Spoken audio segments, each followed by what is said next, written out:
Então, vamos lá, tá? Agora sim, está gravando. Eu vou apresentar. Se o slide falhar, me avisem, porque eu vou abrir ele para ficar toda a tela, tá? Está aparecendo normal? Qualquer coisa... Tá aparecendo normal, tá. Antônio. Qualquer coisa vocês me avisam, porque às vezes está passando aqui para mim e não está passando para o grupo, tá? Então, nós vamos tentar hoje trabalhar com o tema 1 e 2, Introdução e Evolução Histórica da Propriedade Intelectual, e os aspectos relacionados aos acordos internacionais, marcos regulatórios de IPI no Brasil. É interessante que nós fazemos esses dois elementos principais de start da propriedade intelectual, nessa perspectiva da evolução histórica e o aspecto da PI no Brasil, para que vocês possam compreender a evolução da importância desse instrumento dentro do processo produtivo, tá? Então, aqui já tem o plano de aula, né, que vocês já conhecem, com os objetivos, as competências, as habilidades, a sinalização dos conteúdos programáticos que vão ser abordados. E desse lado aqui tem o volume 2 do caderno, da série de caderno do Profinit, que trabalha os conceitos e aplicações da propriedade intelectual. Ele aborda parte do conteúdo da nossa disciplina, tá? Aqui temos também o plano de aula, objetivo, competência e habilidades, e o conteúdo, a relação do conteúdo programático, tá? As referências bibliográficas, as referências complementares. Então, aqui nós temos uma introdução com essa ilustração bem interessante do conhecimento da propriedade intelectual na história, que começa lá atrás, na Idade da Pedra, e hoje na dimensão virtual em que nós estamos, né? Dentro de todo um processo fenomenal em torno da aplicação da propriedade intelectual ao longo da história, e muito importante nesse momento por causa da dimensão virtual que tomou as nossas vidas e os modelos de negócio.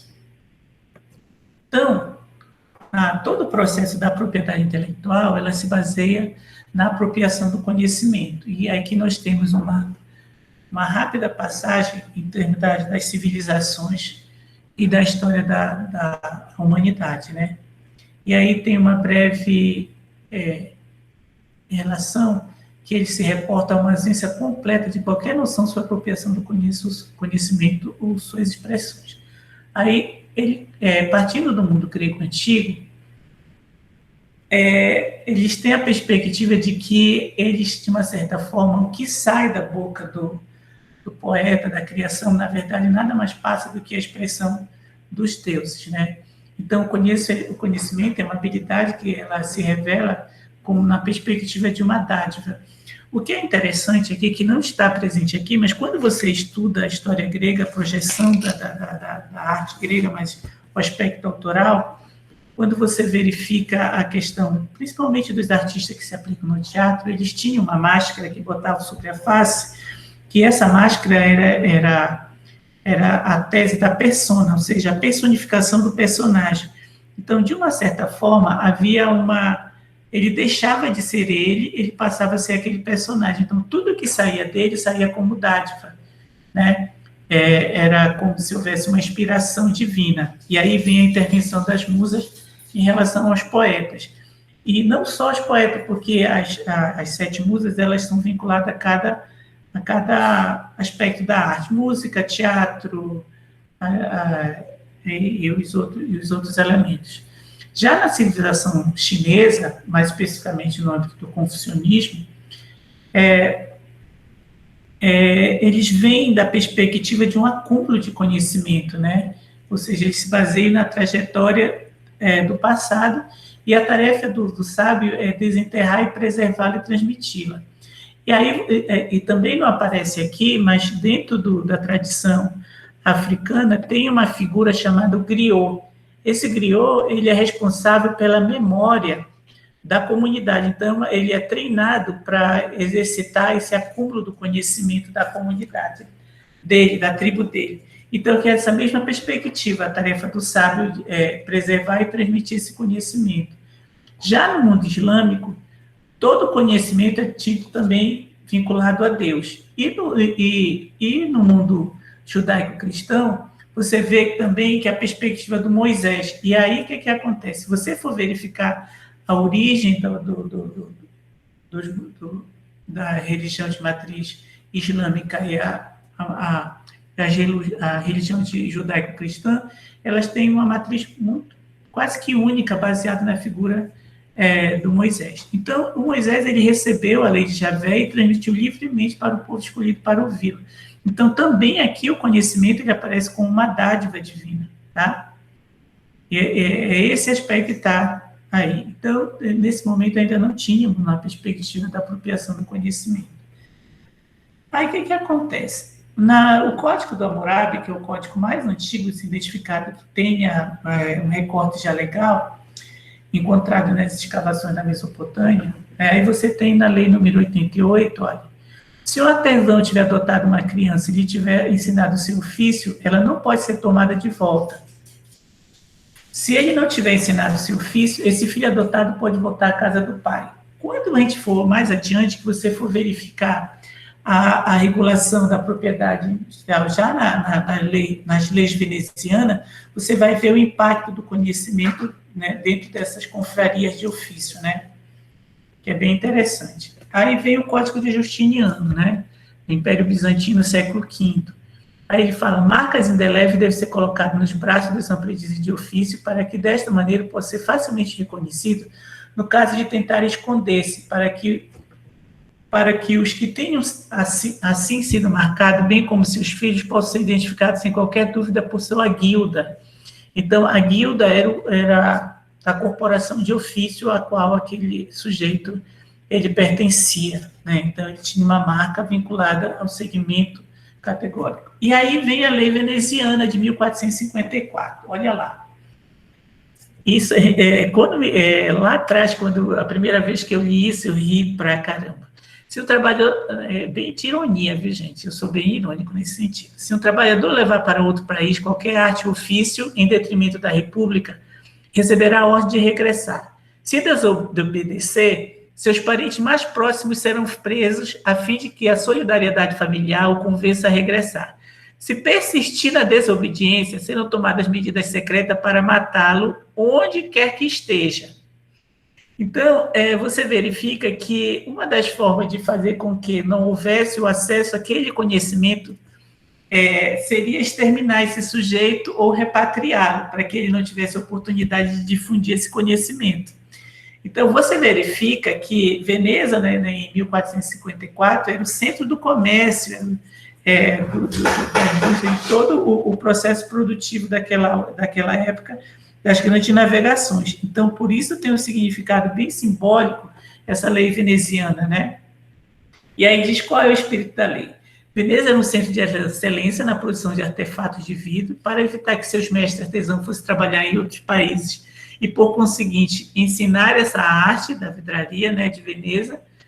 Então, a estrangeiro, todos os foram transferidos para a ilha de Murano, e hoje tem essa tradição, né, do artesanato feito de vidro de Murano, e os artesãos foram aprisionados a ela por toda a vida. E dessa forma ele restringiu a questão do acesso a esse conhecimento. Então, eles sentiam que, a partir dessa situação, eles assegurariam o segredo da fabricação do vidro veneziano. E quem divulgasse tal segredo era considerado traidor e poderia ser morto, entendeu? Por isso que tinha essa perspectiva no sentido de restrição de acesso, né? E aí você tem todo o aspecto da expansão marítima no século XV, né?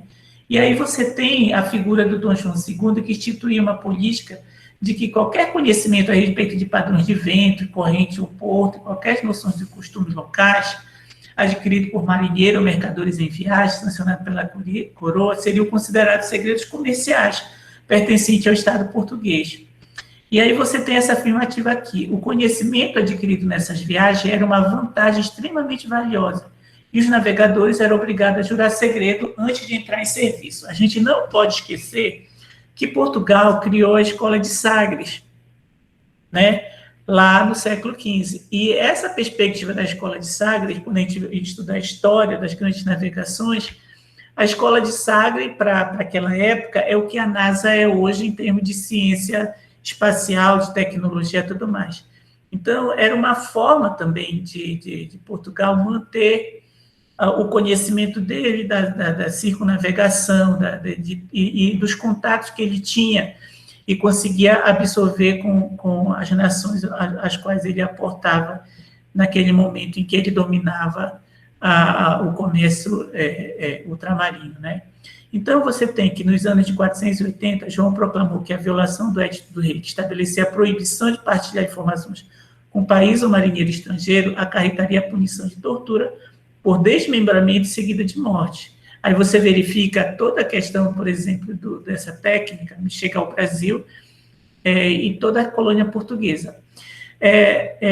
Nós não podemos esquecer, em relação a essa questão desse processo, é que naquela época o sujeito ele trazia essas narrativas e alguém sistematizava isso. Então, os mapas portugueses eram baseados nessas viagens que eles faziam.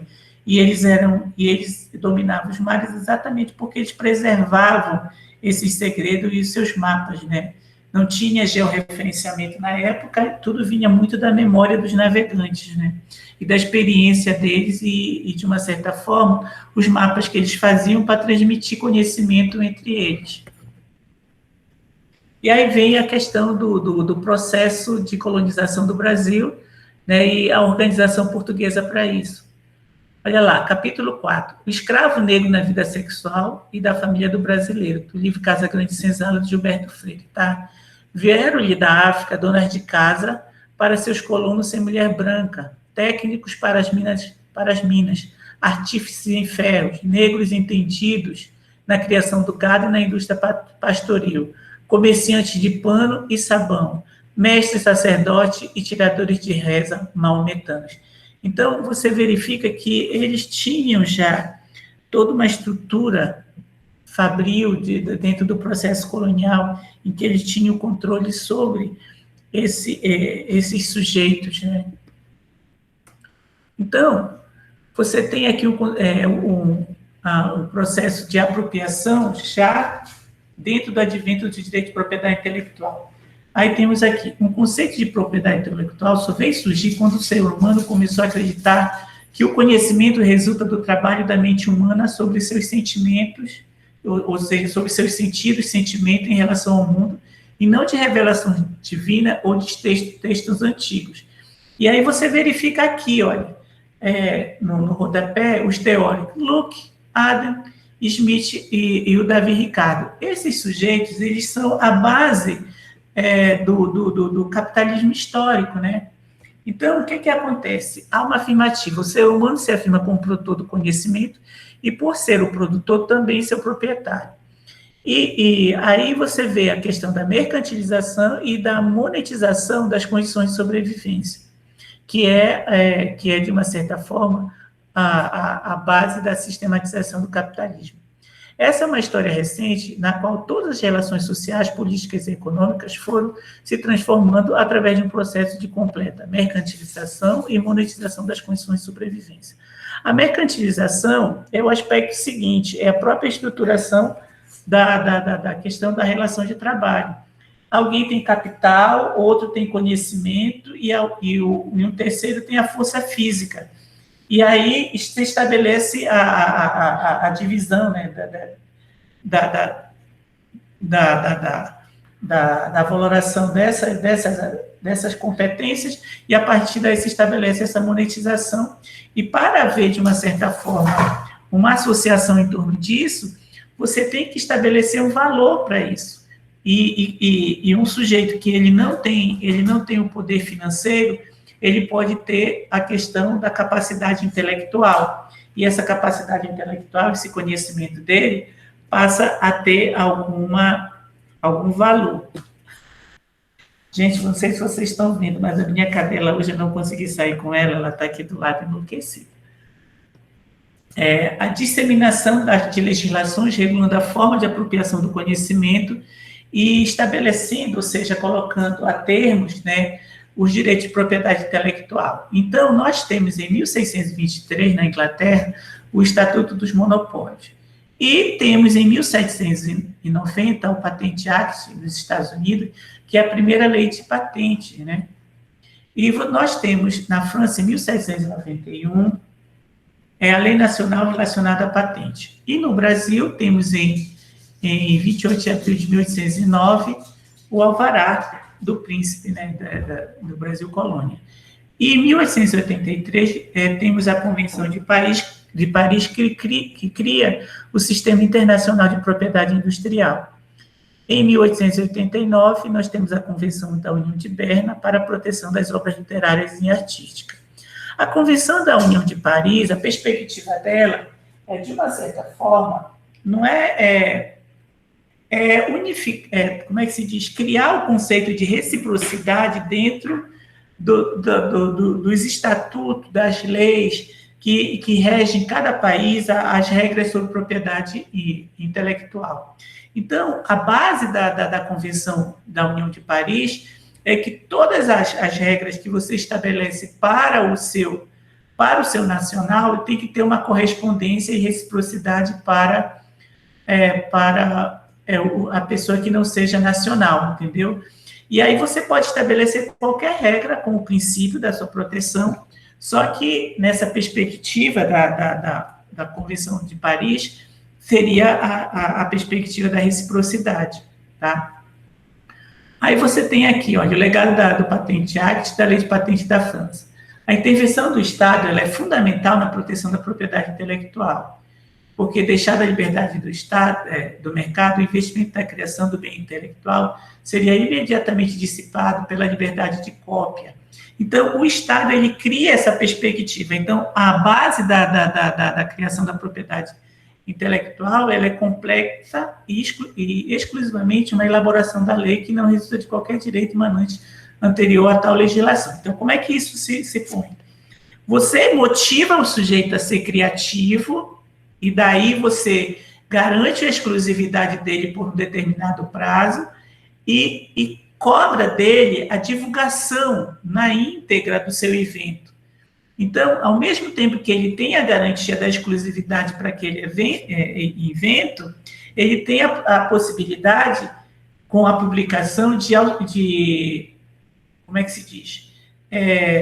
Contribuir com a evolução do conhecimento e até a melhoria do construto dele. Porque alguém que acessa essa patente, ele pode, de uma certa forma, melhorar, né, a apresentação dessa patente ou expandir, de uma certa forma, o campo de ação dessa patente. E aí você tem as patentes em si, né, e você tem os modelos de utilidade que são complementação a essa patente. Então, a propriedade intelectual é uma criação exclusivamente do direito legislado. Então, você verifica que é uma criação estritamente humana, não há um direito natural aos bens intelectuais. Então, por quê? Porque nessa perspectiva há uma certa individualização. O sujeito, ou ele tem um conhecimento tácito da experiência, e ele utilizando esse conhecimento e a capacidade criativa dele, ele gera outros produtos, ou ele estuda e compara determinadas situações, e a partir desse estudo, ele começa a processar e estabelece outros produtos, né? Mas sempre passa por essa figura do sujeito, da capacidade intelectiva dele de criação e de apropriação desses conhecimentos. E aqui você tem a evolução histórica do conceito de propriedade intelectual. Então, você tem a primeira proteção intelectual em 1233, em Bordeaux, na França, o Bonifácio de Santa Coloma e companhia, o privilégio exclusivo para tecer e tingir tecido de lã, na perspectiva de você ter essa garantia por 15 anos. Você tem, em 1416, a primeira concessão de direito sobre invenção na República de Veneza, a Francisco Petri, que construiu moinhos usando a força da água, tá? E aí vem outros elementos, né, que caracterizam a perspectiva da concessão da patente. Aí vem, conseguiram inicialmente os fabricantes de vidros e espelhos da ilha de Murano, nos arredores de Veneza, estabelecendo como princípios básicos, olha só, novidade, aplicabilidade industrial, exclusividade, salvaguarda dos interesses do Estado, licença de exploração, sanção a terceiros que utilizam a invenção sem autorização do titular. Se você pegar esses elementos básicos lá de 1416 e trazer para hoje, 2021, exatamente, você vai verificar que 90% do que se tinha lá como princípio básico se mantém hoje. E os outros 10% se mantém mais com aperfeiçoamento. Então, é um instituto que ele se mantém na sua essência básica, tá? Então, você verifica que aquele documento de 1416, ele tem a mesma configuração do documento de hoje, no sentido de assegurar o privilégio, tá? Em relação ao inventor, tá? A questão, e isso é fundamental, entendeu? Para que se mantenha a funcionabilidade da patente, né? Do direito da propriedade intelectual, mais especificamente nessa perspectiva do direito industrial. E aqui você tem, em 1623, o parlamento inglês, né, com a concessão da Carta de Patente, Estatuto do Monopólio. Então, você tem que o parlamento inglês promulgou o Estatuto do Monopólio, declarando nulo todos os monopólios concedidos pela coroa inglesa, salvo as patentes por invenções. E isso teve impacto ao longo do tempo, e você vai verificar que isso faz com que, mais adiante, se busque a questão da Convenção Unionista de Paris, para que se tenha essa questão da reciprocidade entre as leis, tá? E aí tem toda essa linha, o 1788, a Constituição Americana, né? E que fala sobre a promoção do progresso das ciências e das artes. Aí, 2 anos depois, você tem a lei de patente nos Estados Unidos, no Patente Act. 1 ano depois, na França. E aí você vai verificar que o Brasil, 18 anos em relação à França, tem o seu estatuto. Então, você confere aqui, ó, 1, 2, 3, 4.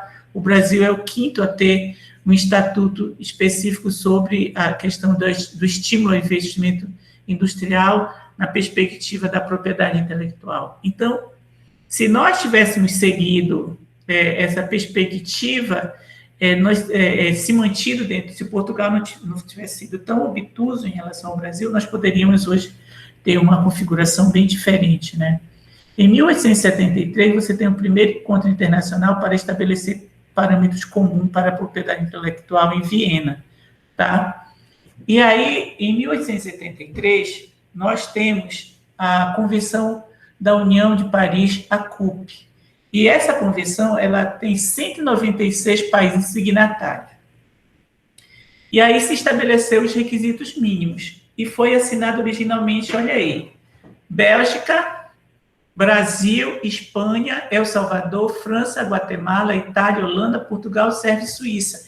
Então, o Brasil, dentro das discussões sobre a propriedade intelectual, ele está presente desde a primeira hora do século XIX para cá, né?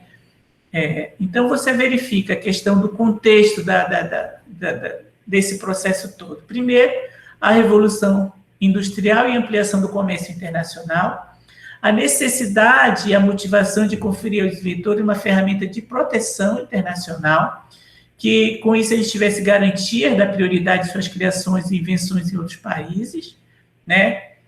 E também enfrentar essa coisa que a gente chama do segredo industrial, né? Porque os inventores, eles evitavam divulgar suas invenções nas feiras internacionais, para que não houvesse a apropriação, né?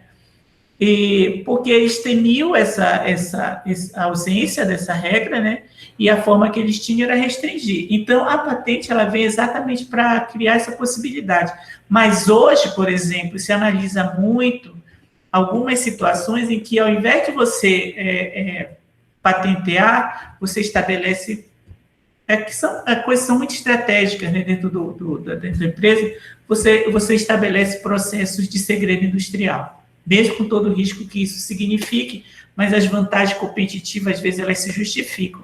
Então, o segredo industrial ele ainda é aplicado até hoje como estratégia de mercado, né, de negócio.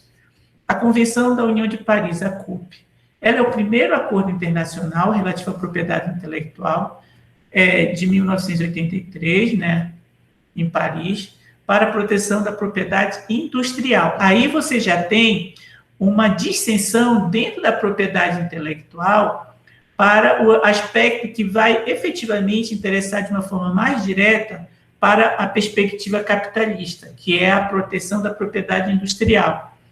Por quê? Porque a perspectiva da propriedade industrial é você ter a qualidade do produto e a possibilidade de produção em série, ou seja, é larga escala. Essa que é a perspectiva.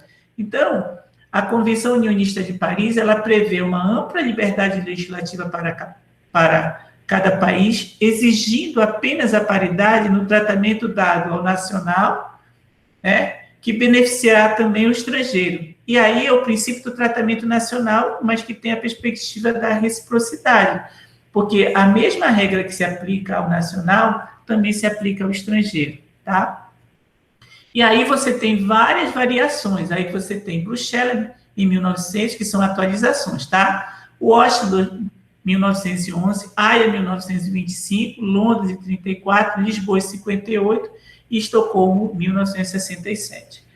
Aí temos o decreto 4.541 de 1922 e o decreto 75.699 de 6 de maio de 95 e o decreto 1.273 de 10 de outubro de 1994, que se baseiam todos nos princípios basilares da CUP, ou seja, tratamento nacional, prioridade unionista, interdependência dos direitos e a perspectiva da territorialidade. Por quê? Porque não há uma patente internacional.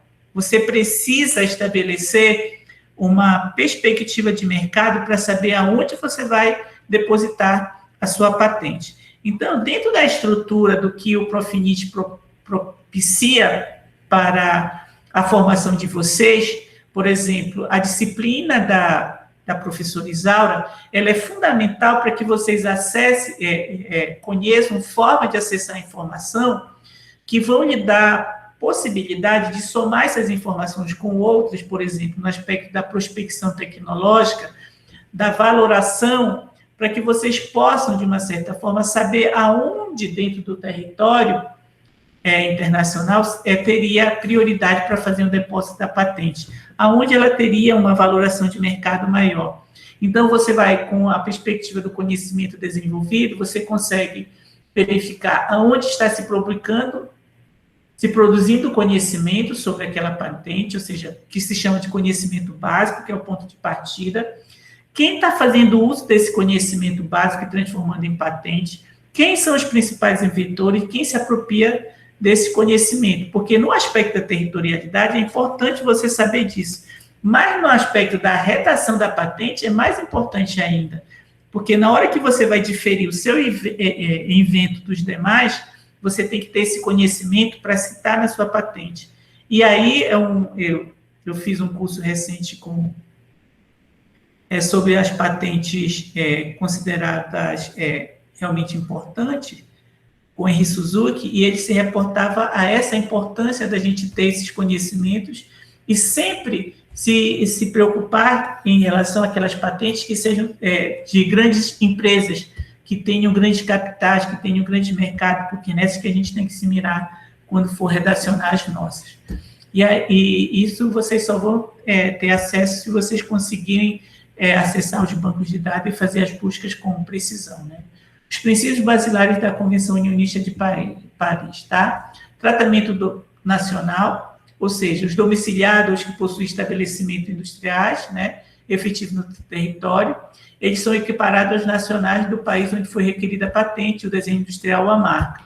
A prioridade unionista, que é um princípio presente até hoje, você tem a questão da submissão do depósito da patente como requisito, né, para submissão, para concessão, ou seja, você apresentou aquele depósito, você passa a ter essa prioridade para solicitar o que mais adiante nós vamos ter, né, a possibilidade de você, com uma única submissão, você conseguir estabelecer a solicitação para alguns territórios internacionais. Tá? Interdependência dos direitos, ou seja, as patentes, elas, concedidas ao pedido depositado em qualquer dos países membros da Convenção, elas são independentes das patentes concedidas ou dos pedidos depositados em países signatários ou não da Convenção. Então, elas têm essa dimensão. A territorialidade, a patente só tem validade somente nos limites territoriais do país que a concede. Então, tem essa questão também, por exemplo, da importância de um banco de patente ou de uma estrutura nacional em torno do registro e do depósito de patente, na perspectiva da dimensão do conhecimento técnico e tecnológico presente na patente, que não está nos compêndios escolares, nem nos livros doutrinários, você só vai encontrar efetivamente na patente. Então, por isso que hoje se prega que todos os cursos de graduação e pós-graduação, principalmente os tecnológicos, necessariamente teriam que ter formações no âmbito da patente, para que nós aprendêssemos ainda na graduação e, quiçá, no ensino médio, nos cursos de tecnólogos, usar as patentes como fonte de informação, porque algumas patentes que não são protegidas no nosso território poderiam ser absorvidas desde que lhes interessasse o processo produtivo local. E aí, superada algumas informações sobre a patente, nós avançamos para a Convenção de Berna sobre Direito Autorais. A Convenção de Berna de 1886, ela se reporta à produção literária, que passou também a ser objeto de cópia a cada país e adotava suas próprias leis para proteção. E visa regulamentar a proteção da propriedade literária, científica e artística no âmbito internacional. Se vocês imaginam que hoje existe plágio, existe cópia por conta da internet, imagine anos atrás que você tinha dificuldade de acesso às informações, quantas situações não viraram cópias? Não pelo livre acesso, mas às vezes pela dificuldade do acesso, aí o sujeito fazia uma versão para a língua dos países de origem, ao invés de dar o crédito para o autor, ele se auto-intitulava autor. E, nesse aspecto, quem leu José de Alencar no Brasil, né, com as suas obras, e leu algumas obras de autores ingleses e franceses, vai verificar que muito da estrutura da obra do José de Alencar é baseado em obras que já haviam sido publicadas na Inglaterra e na França. Ele só mudava a estrutura para introduzir aspectos locais. Então, você tem o Guarani, o sertanejo e senhora, um monte de situações que ele transplantou a partir de uma estrutura já definida fora do país, só mudando a configuração do contexto, do acontecimento mais local, né? Mas ele não tem uma perspectiva de tanta criação assim. Então, isso era muito comum naquela época. Não faça isso, que você vai levar choque. Alguém quer perguntar alguma coisa? Sim? Eu ia comentar aqui. Fique à vontade. Inclusive tem... Depois eu passo um... Tá, depois eu passo um link para vocês sobre... Acho que são 10 inventos que foram roubados. E aí, tipo, é o caso, por exemplo, do Santos Dumont, né? Com 14 bis. Né? O Santos Dumont fez vários estudos sobre o primeiro protótipo, né? De uma aeronave. E, no final das contas, quem patenteou e quem, na verdade, conseguiu colocar o protótipo no mercado foram os irmãos, que eu agora esqueci o nome, deixa eu ver se o Antônio me lembra aqui, os americanos, né? Então, é um caso, assim, também, eu vou até questionar aqui com o Antônio se, de fato, em algum momento isso se configurou como roubo de ideia mesmo, né? Mas depois eu passo para vocês o como isso era comum antes, mesmo sem ter toda essa facilidade que a gente tem hoje, a informação. Posso continuar? Pode. Antônio, deixa eu só te perguntar. Tem algum documento que fale, ou pelo menos que eleja essa teoria de que... Como é que é o nome daqueles irmãos que patentearam os irmãos... do avião? Os irmãos Wright? Isso, exatamente.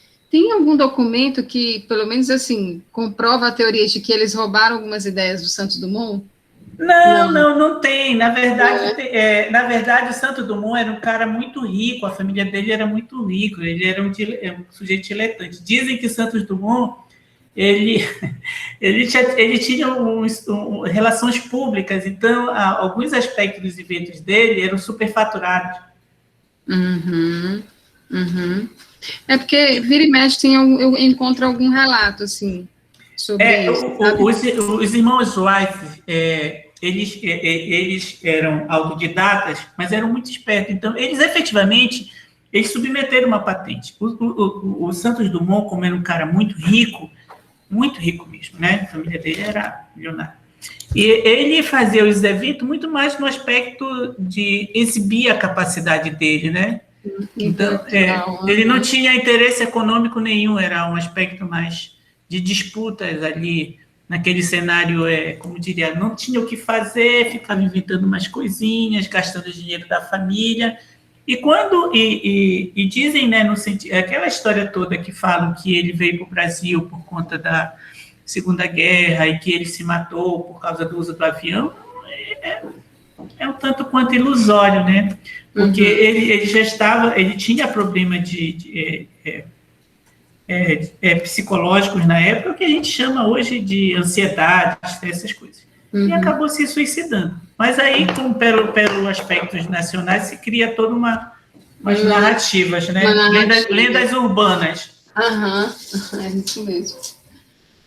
Mas ele foi um grande engenheiro, sim. Alguns aspectos que ele utiliza em termos de construto, né, são bem interessantes. Mas não tinha o aspecto comercial, entendeu? Era muito mais aplicado à perspectiva do lazer mesmo dele, entendeu? Nunca pensou em transportar outras pessoas que não fossem somente os amigos. Ele nunca pensou comercialmente nos eventos dele. Então, se ele nunca pensou comercialmente, na verdade, entra muito mais na perspectiva de utilizar aquilo numa perspectiva artesanal do que industrial, entendeu? Já os irmãos Wright, querendo ou não, eles pensavam numa aplicação industrial, sim, né? As primeiras, você, quando vai verificar as narrativas relacionadas a isso, que inclusive lá é bem melhor documentado do que era em Paris, né? Você consegue ver algumas coisas que realmente o pai da aviação pode ser para nós o Santos Dumont, mas para o mundo é os irmãos Wright, infelizmente. Sim. Então, você tem aqui a questão da definição da propriedade intelectual já dentro da convenção que institui a Organização Mundial da Propriedade Intelectual.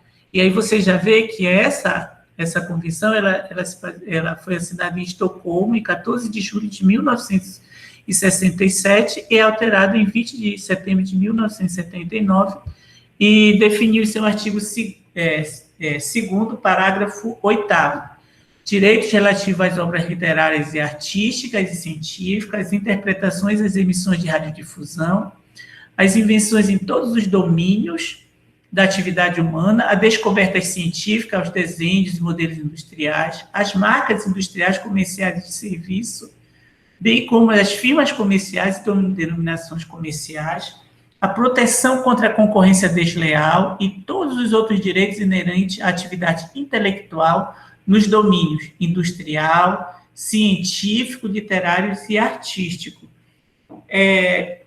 Então, a criação da Organização Mundial da Propriedade Industrial, ela dá um outro parâmetro no plano industrial, quer dizer, no plano internacional para a propriedade intelectual, porque ela, de uma certa forma, ela centraliza e organiza. Em casa. Oi? Oi? Alguém falou alguma coisa? Ela organiza, de uma certa forma, no plano mundial. Então, ela vem da mesma seara da criação da ONU, né? Então, você tem várias agências complementares à ONU. E, no caso da propriedade industrial, da propriedade intelectual, você tem a OMP, tá? E aí você tem aqui os exemplos, né, em relação ao escopo de cada um. Em 1977, o escopo é promover a proteção da PI no mundo por meio da cooperação entre os Estados e promover a criação de novos tratados internacionais e modernização das legislações nacionais.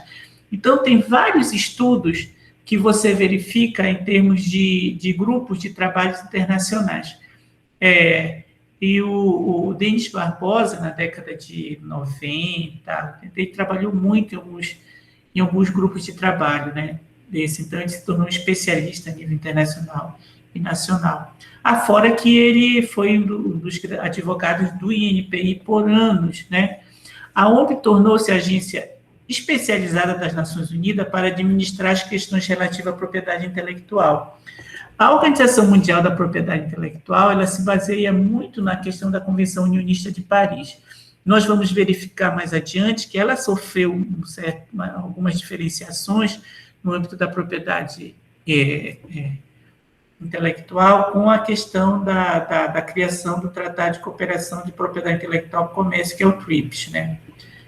E aí você vê aqui, olha, a questão da UPOV. O que é a UPOV? Ela é uma organização internacional para a proteção das obtenções vegetais. O que acontece isso? O que nós vamos chamar dos cultivares, tá? Mas aqui vamos seguir o raciocínio que está aqui, tá? Em 1961, foi criada a UPOV, União Internacional para a Proteção das Espécies Vegetais. Depois tiveram as atas de revisões da Convenção da UPOV, ocorrida no ano de 72, 78 e 91. E tem essa questão de patente ou sistemas sui generis. O que acontece? Se você for verificar a questão das obtenções de vegetais, que a gente chama de cultivares, o que é isso? Você, por exemplo, precisa superar o processo produtivo baseado no aspecto extrativista. Então, como é que você faz isso se você precisa de um elemento da flora e se você não transformar isso numa questão racional, de um processo de produção racional, você vai ficar preso no extrativismo. Então, se estabeleceu essa associação internacional que protegia as pessoas que fazem o melhoramento genético. Só que o melhoramento genético, naquele momento, principalmente a obtenção de espécies de vegetais, por exemplo, questão de tomate, cebola, abacate, todas essas plantas que hoje fazem parte do nosso cardápio, da nossa dieta alimentar, precisavam ter uma proteção para que não houvesse uma expropriação. E aí eles tinham que proteger a figura do melhorista, né? E aí se estabeleceu essa questão da Convenção da UPOV. Então, o que acontece? Ela resguardava o interesse do melhorista, mas não retinha o conhecimento. Só que com a evolução da tecnologia, você vai chegar na biotecnologia. E na perspectiva, substituindo esse trabalho dos melhoristas, acelerando o trabalho dos melhoristas.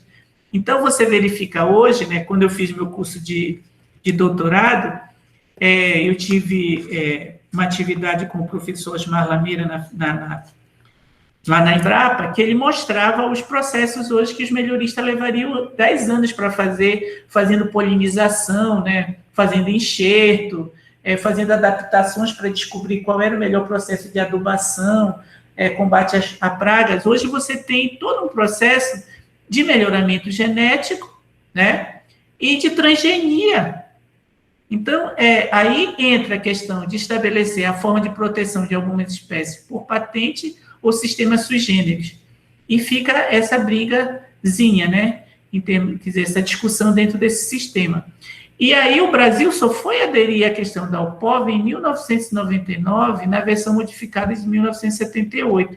Então, hoje o MAPA, ele é o grande responsável pelo depósito dos cultivares, tá? E qual é a importância dos cultivares dentro do nosso sistema de produção, por exemplo, do agronegócio? É que, no nosso caso, mais especificamente, que somos um país detentor de muita biodiversidade, a Cariane, na área específica dela, que trabalha com formulação, ela sabe, ela pode até comprovar isso, depois falar para vocês, isso com mais precisão, que para a extração de óleo, às vezes você precisa de tonelada de folhas para extrair uma ampolinha de óleo. E aí, se você for fazer um esforço de coleta na natureza, você é capaz de levar ao fim de uma espécie. E aí você vai verificar, por exemplo, a história do pau-rosa, né? O pau-rosa foi muito usado durante muito tempo. Então, o que aconteceu com as pesquisas do pau-rosa? Se descobriu que é possível se trabalhar com a questão do pau-rosa a partir de manejo. Então, você não precisa mais cortar toda a árvore para usar o tronco, aquelas coisas. O que você precisa? Você precisa ter árvores que tenham bastante galhos e que você possa fazer podas e aproveitar aqueles galhos para fazer a extração, que você vai ter pau-rosa pelo resto da vida. Mas isso só aconteceu depois dele estar entrando na lista vermelha como espécie de extinção. Então, o melhoramento genético, ele cria essa possibilidade de que você racionalize um processo de produção que, a priori, seria, se não tivesse isso, seria feito de forma extrativista e encareceria o produto, tá? E aí sim, porque também tem nesse cenário da exclusividade e da expansão de mercado. Então, o POV é um acordo multilateral que determina as normas comuns para o reconhecimento e a proteção da propriedade de nova variedade de plantas obtida pelos melhoristas. Mas hoje, esse melhorista está sendo muito substituído pelo biotecnólogo. E eu tenho um amigo, o Oswaldo, que ele trabalha como melhorista, né? Hoje, mas trabalhando com alta biotecnologia, e ele fez o curso lá em Viçosa, ele fez mestrado e acho que doutorado nessa área, agora ele está trabalhando, pegou Covid na Venezuela, porque ele está trabalhando com o pessoal lá do Panamá, na Venezuela, estabelecendo um plantio de espécies nativas lá. Então, o que eles fazem hoje em dia? Eles fazem a poda das plantas, de pontas de planta, para poder fazer a reprodução in vitro. Você faz os cortes, faz os cultivos, tem o enraizamento, você planta e ali você já tem a mutinha. E aí, o que acontece? Quando você seleciona a árvore, você seleciona o solo também, sobre o qual aquela árvore está plantada, porque aí você já tem o melhor substrato, você faz o perfil daquele solo e daí você estabelece a adubação da espécie, ou seja, já não precisa levar 10 anos para fazer um processo de melhoramento genético, entendeu? A questão da biotecnologia, ela acelerou alguns processos. Então, vocês se lembram a questão da questão relacionada ao depósito da patente, que você tem a preferência quando você chega primeiro no depósito, com o depósito da patente em relação aos demais? Esse depósito, ele lhe dá a possibilidade de você utilizar o PCT, o Tratado de Cooperação de Patentes, e, a partir do PCT, você tem a possibilidade de internacionalizar suas patentes, escolher alguns países e solicitar esse depósito, solicitar o depósito desses países a partir de uma única submissão. Esse depósito ele foi assinado em 1970 em Washington, e ele visou simplificar todos os procedimentos de múltiplos depósitos. Então, por exemplo, o Brasil, até o começo da década de 90, se você quisesse fazer uma patente usando o PCT, você não tinha como fazê-lo a partir do Brasil. Você fazia o depósito nacional e, a partir daí, tinha que se deslocar até os Estados Unidos, Japão, qualquer país que você escolher para fazer o depósito. Só que, na primeira década do século XX, o Brasil ele se tornou depositário no âmbito do PCT para que se estabelecesse esse processo para toda a América do Sul internacional como um todo, né? Então, o que acontece? Você faz o depósito de patente através do referido tratado denominado Pedido Internacional de Patente. E o Brasil, como signatário, de 1978, ele só foi se tornar realmente elemento da perspectiva desse depósito já no século XXI, né? E aí você tem essa possibilidade. O que que facilita isso? O Brasil sendo signatário e responsável pelo depósito. Você não tem necessidade de fazer a tradução da patente. Você faz aquele depósito e o próprio sistema já se encarrega disso. E outra coisa hoje que vocês podem verificar, que o sistema hoje está muito fácil nesse sentido. Por exemplo, se você tem o seu software, ele é legítimo, né, que você não é um pirata, você pode ter um tradutor conexo direto na página, na sua página da internet, e todas as vezes que você acessar uma página que você não domine o idioma, você clica lá e ele faz a tradução para você. Então, tem uma facilidade imensa de leitura, né, de acesso à informação que você não teria lá atrás, que normalmente você teria que pagar um tradutor juramentado para fazer isso. Então, o que acontece? O Tratado de Cooperação em Matéria de Patente, ele auxilia os requerentes na proteção internacional das suas invenções. Não sei se vocês já viram uma folha de rosto, antiga folha de rosto da solicitação de patente, que ela definia algumas situações em termos de solicitação quando você vai fazendo no aspecto internacional, que você tem que definir onde você vai depositar, e você tem que marcar lá. Então, ela facilita o acesso do público a uma grande quantidade de informações técnicas relacionadas com essas invenções, e ao apresentar um único pedido de patente internacional ao abrigo do PCT, os requerentes eles podem simultaneamente procurar proteção para uma invenção num grande número de países, ou seja, atualmente 152 países são signatários do PCT. Então, você faz a apresentação da sua patente e daí você já pode, naquele momento, também definir quais países você quer submeter. Mas também tem a possibilidade de você fazer o depósito nacional, e no caso brasileiro, especificamente, que é uma particularidade da lei brasileira, e você tem 1 ano para fazer esse processo de submissão da patente internacional. Tem o Acordo de Madrid, né, enquanto Sistema Internacional de Marca. A próxima aula nossa vai ser marca, né, para sábado, inclusive eu já gravei para vocês, porque, por incrível que pareça, a gente está com tanto trabalho, eu estou em 2, 3 comissões, e de última hora eu tenho que apresentar eu tenho que fazer uma síntese até sábado, até domingo, para que a gente aprove e seja encaminhado para a CAPES até dia 23. Então, realmente eu tive que gravar para vocês essa aula, que não daria para estar com vocês amanhã. Então, tem o Acordo de Madrid, que estabelece o Sistema Internacional de Marca.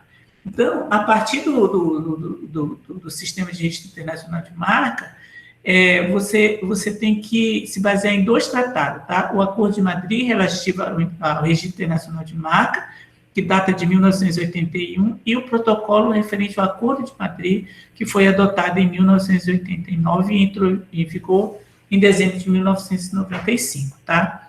E aí você verifica que ele teve um espaço legis aqui e começou a ser aplicado em 1º de abril de 96.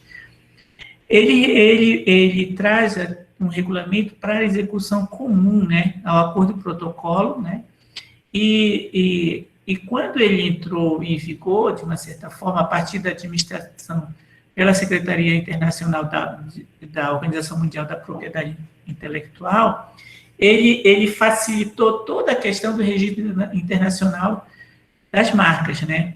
O que acontece? As marcas, elas não, da mesma forma que a patente, ela não tem essa perspectiva de territorialidade, e você não pode utilizar o PCT. A forma de você ter um sistema internacional é o Acordo de Madrid. E aí, então, o que acontece? Você deposita a marca aqui.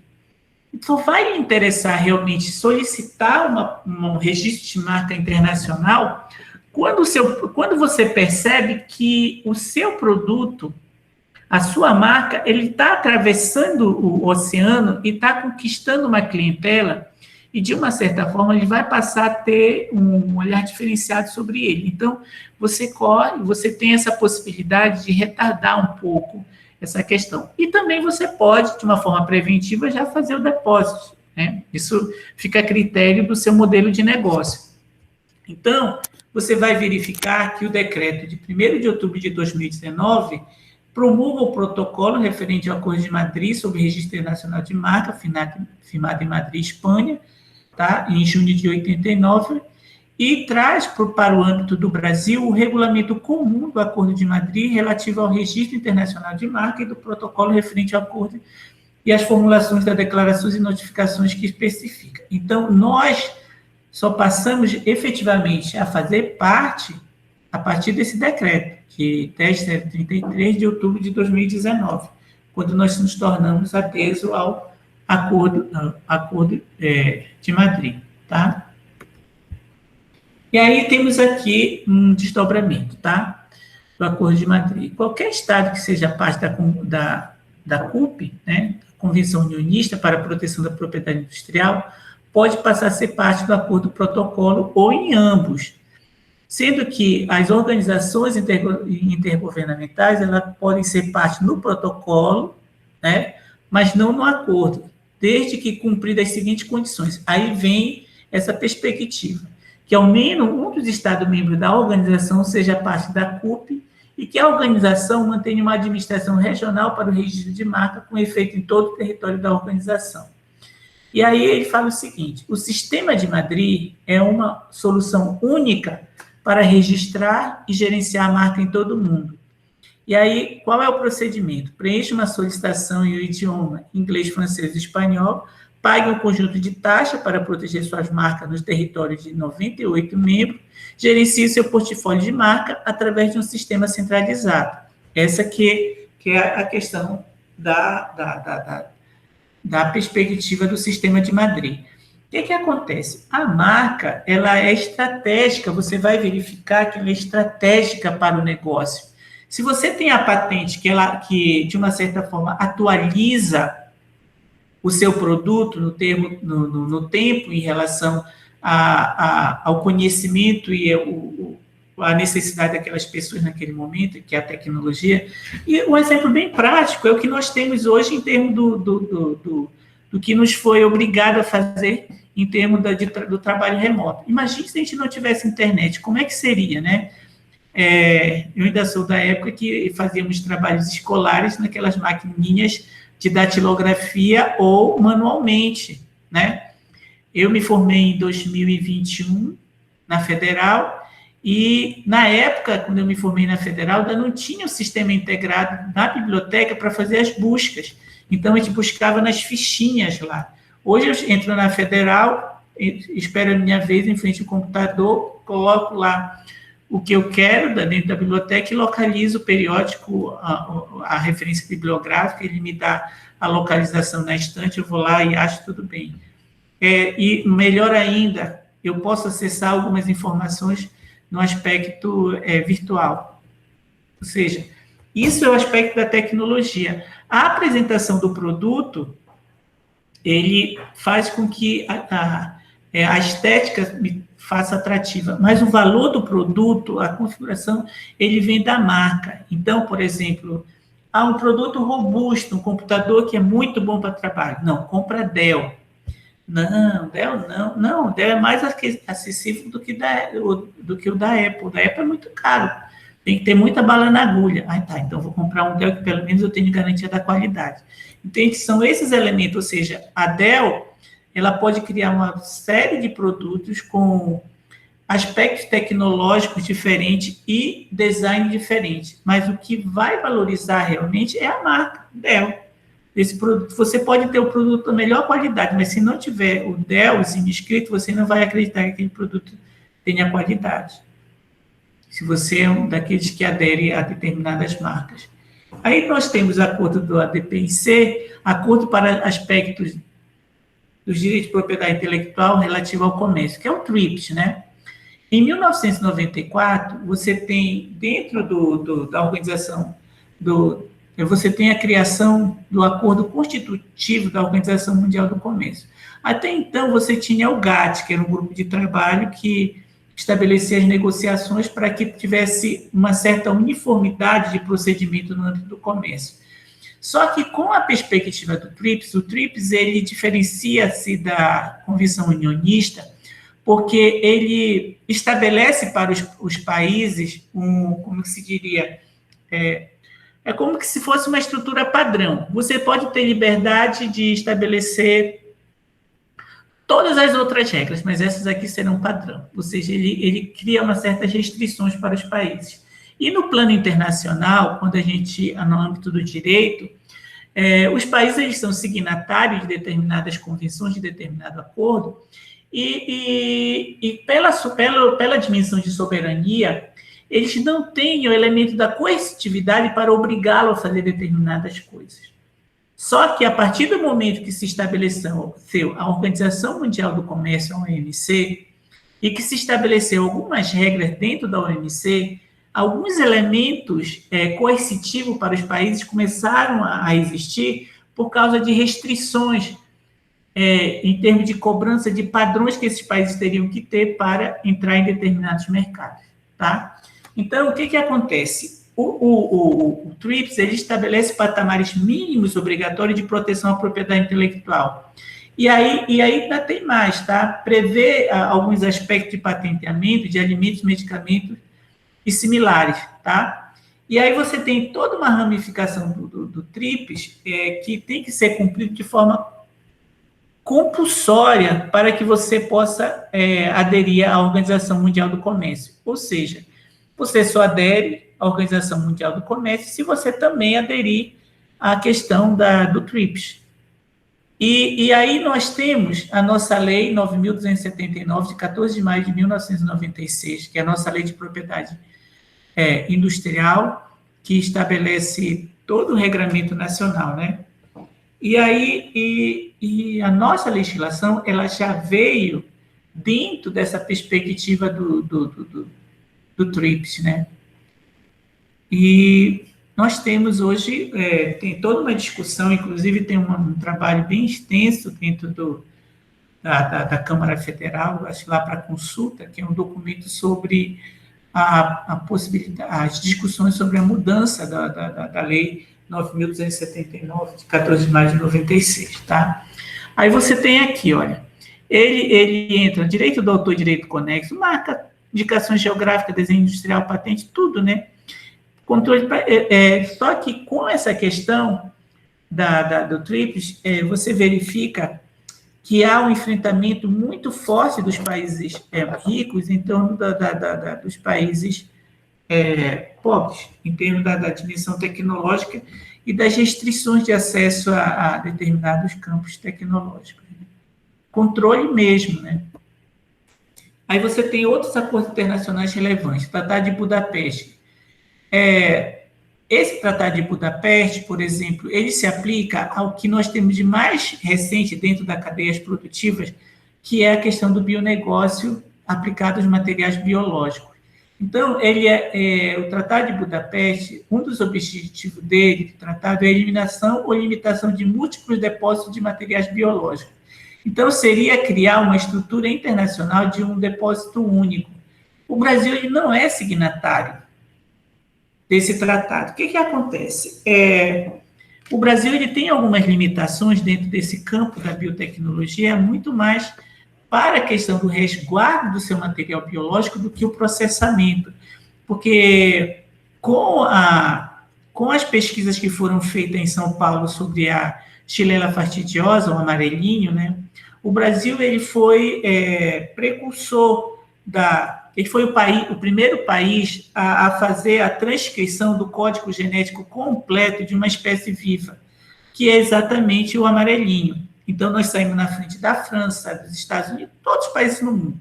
Nós fomos o primeiro. Então, nós dominamos a técnica da transgenia. Só que nós não temos um local para conservar as amostras de material biológico.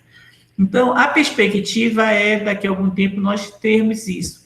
Da mesma forma que, por exemplo, a gente não tinha, num determinado período no país, um instituto que atestasse a qualidade dos nossos produtos, um instituto metrológico, né?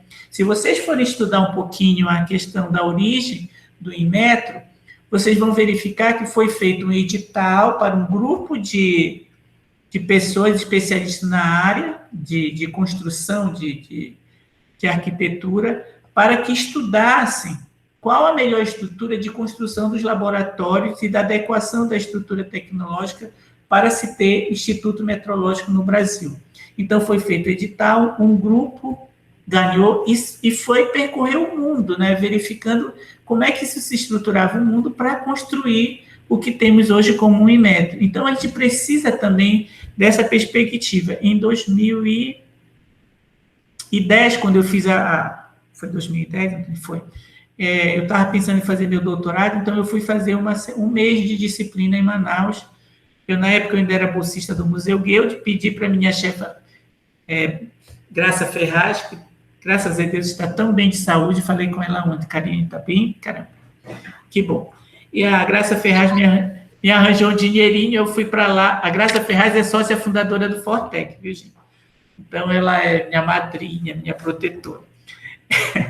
Aí ela me arranjou dinheiro, passei, bolsa, né, diária e passagem. Passei um mês em Manaus fazendo uma disciplina lá, e veio uma moça de Brasília, que ela, nessa época, falou para a gente que ela participou, ela mostrou uns slides para a gente, fotos mesmo, né, que ela visitou vários países, ela ganhou uma bolsa do Ministério, ela fez a tese dela sobre isso, não sei o que, Assad, o nome dela. O marido dela é da Embrapa, um pesquisador grande, e ela é do Ministério da Ciência e Tecnologia, coordenou o programa do PPBio na Amazônia e tudo mais. E aí, Ana Lúcia Assad, Ana Lúcia Assad, se vocês colocarem, ela trabalha com essa parte de biotecnologia. E aí ela contou para a gente que o Brasil já tinha um esforço nesse sentido, só que o custo era muito alto. Só que o custo ser muito alto não justifica por causa da dimensão da nossa biodiversidade, né, gente? Se a gente não tiver uma estrutura para estabelecer esse depósito nacional, a gente não tem como trabalhar melhoramento genético a partir de bases genômicas nacionais, né? E aí você verifica que algumas por exemplo, o Museu Guild, ele tem um laboratório de genética lá, mas aplicado a pássaro, e não é certificado. A gente teria necessidade de ter essa perspectiva de ser certificado. E é um grande problema nas instituições científicas no Brasil, são as certificações de laboratório. Nós temos aqui o Tratado de Nairobi, é um tratado que seu objetivo é a proteção do símbolo olímpico, firmado em 1981 e ficou desde 1982. Aí você verifica a importância que tem, por exemplo, um símbolo olímpico que prega, de uma certa forma, uma relação pacífica das nações, né? Uma forma de disputa pacífica a partir das competências atléticas dos sujeitos. Então, todos os estados signatários do Tratado de Nairobi estão sob a obrigação de proteger o símbolo olímpico, ou seja, os 5 anéis entrelaçados contra o uso para fins comerciais em propaganda e mercadorias como marca, sem autorização do Comitê Olímpico Internacional. Atualmente, são 52 países são signatários. E aí você vê que o Brasil ele promulgou, né, em 1984, o Tratado de Nairobi sobre a proteção do símbolo olímpico. O detalhe é o seguinte: se você não aderir ao Tratado de Nairobi, provavelmente você não vai poder se candidatar a uma organização de uma Olimpíada, né? E o Brasil pretendia isso há muito tempo. Então, um dos primeiros passos era aderir ao Tratado de Nairobi. E aí, nós temos aqui, gente, eu falo para vocês que de tudo que tem hoje de mais novo em relação à propriedade industrial, a Convenção sobre Diversidade Biológica e o regulamento mais recente da legislação no Brasil é um elemento estratégico que teríamos que dominar por conta da dimensão da biodiversidade que detemos, né? Então, antes da Convenção da ECO 92, o acesso à diversidade biológica ele não tinha restrição nenhuma, porque a diversidade biológica ela era considerada patrimônio da humanidade, então não tinha uma forma de regramento, tá? Só que com a Convenção de 1992, ela se estabelece como um grande guarda-chuva que tem um lado legal e um outro lado político.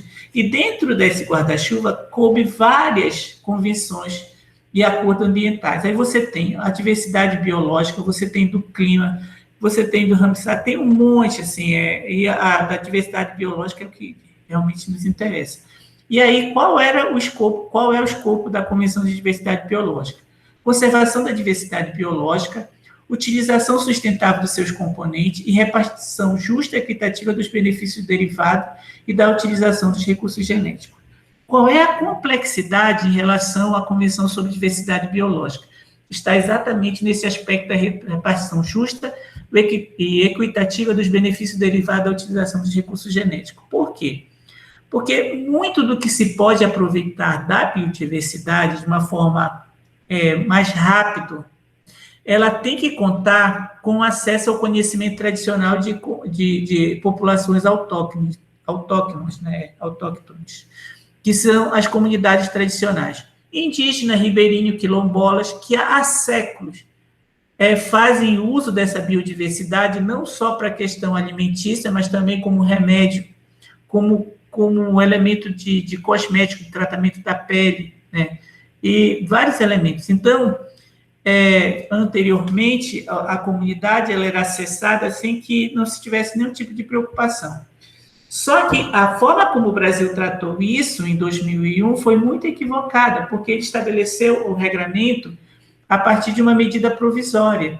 E essa medida provisória, quem é da área do direito sabe, que se uma medida provisória ela não for transformada em lei, ela for derrogada, o que acontece? Todos os atos estabelecidos na constância daquela normativa perdem a sua validade. Então, quando vocês veem aqui a medida provisória 2186-16/2001, o que aconteceu? Ela foi republicada 16 vezes enquanto medida provisória, porque não se criava uma lei. E aí você vai verificar que a Constituição de 1988 já estabelecia que as atividades, no artigo 225, que as atividades que tivessem acesso à biodiversidade, patrimônio genético, não está estabelecido assim, mas o escopo é esse, precisariam de fiscalização e acompanhamento por parte do Estado. E nós já nem tínhamos a CDB ainda, né? Mas já tinha uma previsão para que houvesse um olhar do Estado sobre esse recurso, tá? E aí, o que acontece? Nós só vamos ter uma lei em 2015, gente. E aí você tem um novo marco regulatório para o marco legal da biodiversidade. Nós vamos conversar mais sobre isso mais adiante, quando nós adentrarmos na questão da proteção relacionada ao aspecto sui generis, que entra a questão do patrimônio genético, tá? E aí você tem esse decreto 8.772, de 11 de maio de 2016, que regulamenta a lei. E isso tem todo um impacto em relação à questão do uso dos recursos da biodiversidade como um elemento de negócio, né? Porque atrasou todo um processo de evolução econômica nossa, né? Porque com as restrições, ela impediu tanto os pesquisadores de fazer pesquisa, quanto o mercado, de forma normal, utilizar. É claro que não evitou a biopirataria, né? E aí, em contraponto, dentro da CDB, você tem alguns protocolos adicionais. Então, o protocolo de Cartagena, ele aborda a questão da biossegurança. O que acontece? Com a evolução das indústrias de novas bases tecnológicas, NBTs, que são basicamente baseadas em biotecnologia, e essa biotecnologia, ela diz respeito a organismos vivos modificados, os OVMs e os OGMs, organismos geneticamente modificados, você precisa ter alguns procedimentos que resguardem a sua fauna e a sua flora nativa, por conta da contaminação. O que acontece? O avanço da biotecnologia, como eu falei para vocês, um obtentor, ele levaria 10 anos para chegar no que chamaria de uma conformidade para uma espécie, ou seja, ela se comporta assim, tal, tem todo o descritor. Com a biotecnologia, você leva isso em 2 anos, porque você não faz uma espécie nova, você clona aquela espécie, né? Então, você acelera. Só que essa clonagem, ela tem, como diria, não tem uma garantia de todo que não vai ter efeito sobre a natureza. Então, o protocolo de Cartagena, ele busca, de uma certa forma, dar um padrão de segurança para a manipulação em relação a esses organismos vivos, tá? Que é a base da biotecnologia moderna. E isso visa evitar efeito adverso na conservação e no uso sustentável da biodiversidade biológica, né? E a própria questão da segurança humana e dos aspectos transfronteiriços. E esse aspecto transfronteiriço, ele é bem interessante, porque logo no começo desses processos todos, quem melhor se apropriou disso foram as indústrias de semente com as sementes transgênicas. E o Brasil, ele teve, num determinado momento, restrição para o uso de sementes transgênicas. Mas o pessoal ali na região do Mato Grosso e do Rio Grande do Sul conseguia piratear, né, já, contrabandear essas sementes para o país e plantar as sementes transgênicas, né? E o Brasil, o decreto número 5.705, de 16 de janeiro de 2006, adota o protocolo de Cartagena, tá? E nós temos o protocolo de Nagoya. Esse protocolo de Nagoya, vou mostrar para vocês, ele diz respeito a esse elemento aqui, repartição justa e equitativa dos benefícios derivados da utilização dos recursos genéticos. Ele foi estabelecido para que você tivesse, daqui a algum tempo, a ratificação e estabelecimento desse elemento que está presente na Convenção da Biodiversidade. Então, em 2000, o protocolo de Nagoya, ele nasce de uma reunião no Japão, em Nagoya, sobre os acessos a recursos genéticos e repartição de benefícios derivados de sua utilização. Isso se deu em 2010, tá? E aí o protocolo de Nagoya, ele busca a repartição justa e equitativa, né, dos benefícios, enquanto o acordo complementar a CDB. A COP10, que seria a Conferência das Partes sobre a Diversidade Biológica, e a MOP5, que elas se somam, né? Então, o que acontece? Da união do encontro dessas duas convenções, surge esse acordo internacional de caráter vinculante. Todas as vezes que os países ratificarem, eles têm que cumprir o que está escrito no acordo, ou seja, ou você concorda com tudo ou não concorda com nada. Então, se você é signatário, você tem que assinar o documento, tá?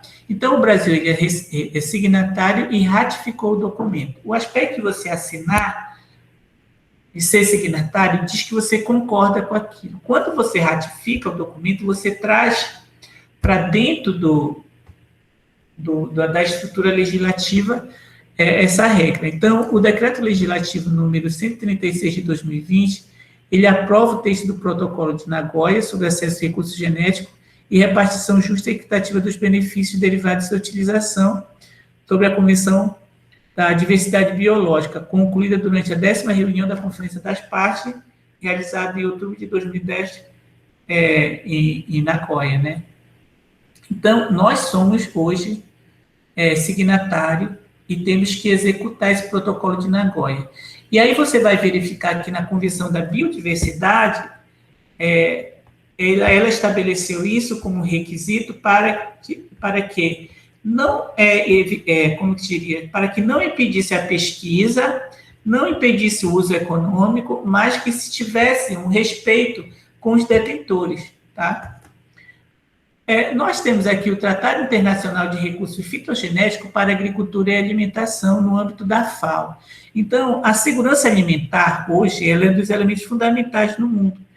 E aí você verifica que há um controle muito grande por um setor comercial na área dos alimentos, né? Controle mesmo. Então, a FAO ela estabelece esse tratado para dar uma garantia para as comunidades tradicionais em relação aos seus próprios recursos, né? Então, ele é um acordo multilateral que contém cláusulas regularmente vinculantes com relação aos recursos fitogenéticos definido como qualquer material genético de origem vegetal com valor real ou potencial para alimentação e agricultura. Então, de uma certa forma, é uma restrição uma regulação para impedir a restrição de acesso a esse potencial para alimentação e agricultura. E aí ele fala, esse tratado tem como objetivo principal a conservação e uso dos recursos fitogenéticos para alimentação e agricultura e a justa e equitativa distribuição dos benefícios que resultem do seu uso. É um sistema multilateral de acesso e repartição de benefícios, o SMART, tá? E no Brasil, o decreto 6.475, de 5 de junho de 2008, traz para a legislação nacional esse tratado. E aqui nós entramos numa parte bem específica que nós retomamos a questão da propriedade intelectual, só que na perspectiva do Brasil, fazendo a linha do tempo, né, dos marcos legais. Isso, e eu já tinha falado na aula anterior, volto a falar. Se você tiver que fazer algum trabalho, tanto para artigo ou para trabalho de conclusão, tenham sempre à mão esse material, porque ele pode tirar muita dúvida de vocês, porque são sínteses, e as referências são as melhores possíveis, tá? Então, você sempre vai ver o Denis Barbosa, Daneman e outros escritores que publicam nessa área, a OMP, alguns autores internacionais. Então, em 1809, nós temos o Alvará de 2006, que estimula investimento industrial no Brasil, é o primeiro marco legal. E aí tem o texto, né? Eu, príncipe regente, faço saber aos que o presidente Alvará, com força de lei, virem. Aí vem, olha, a questão de tudo que ele estabelece. Então, ele vai, naquele escopo lá do comecinho, ele vai estabelecer, olha, privilégio exclusivo, tá? E aí, só que ele tem a contrapartida, né? Caso apresente o plano de seu novo invento, a real justa que está reconhecendo que lhe é verdade e fundamento nele, lhe concede o privilégio exclusivo por 14 anos, ficando obrigadas a fabricá-lo depois para que, o fim desse prazo, toda a nação goze do fruto dessa invenção. Então, ele ganhava o privilégio exclusivo por 14 anos, mas a obrigatoriedade de vir a fabricar. Então, não era só a questão da restrição de terceiro. Ele tinha a restrição de terceiro desde que ele viesse a fabricar. Então, você vai verificar que a patente, o sujeito ele pode perder direito sobre ela se ele não fizer uso dela durante um prazo, acho que são 3 anos. Né? Então, você verifica que essa lógica ainda se mantém. Em 1824, a Constituição brasileira, ela assegura aos inventores a propriedade de descoberta e invenções. No seu artigo 179, ele fala, os inventores terão a propriedade de suas descobertas ou produções. A lei assegura privilégio exclusivo temporário ou lhes remunerará em ressarcimento da perda que hajam de sofrer pela vulgarização. Então, você verifica que o Estado dá uma garantia para o sujeito em relação à questão das descobertas e das invenções. É interessante que mais adiante, quando você vai adentrar na nossa lei em si, você vai verificar que a mera descoberta, ela não é passível de proteção, tá? E aqui você tem os inventores de propriedade de descobertas e invenções. Em 1830, você tem a primeira lei brasileira com os aspectos de concessão de patente. E ela é uma tentativa de ter um documento específico para tratar desse assunto, né? E aí, o que acontece? Nesse aspecto aqui, a patente ela era deferida somente ao inventor nacional. E aí, você verifica que essa lei de 1830, ela não está no escopo da Convenção Unionista de Paris, tá? Em 1882, você tem a Lei 3.129, que regula a concessão de patente no Império.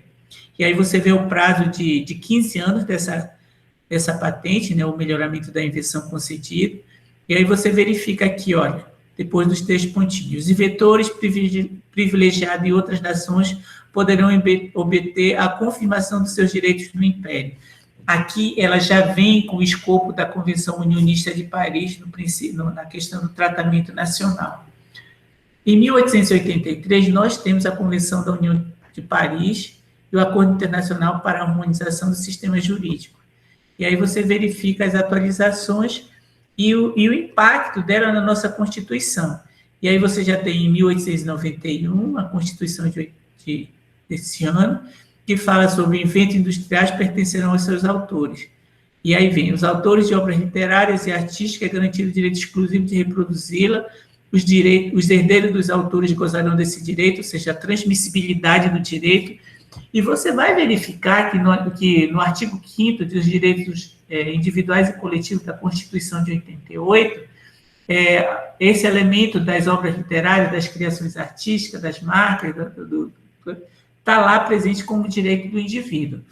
Em 1923, inclusive, a fonte do direito da marca está presente lá no artigo 5º. Em 1923, é criada a Diretoria-Geral da PI, através desse decreto vinculado ao Ministério da Agricultura, Indústria e Comércio.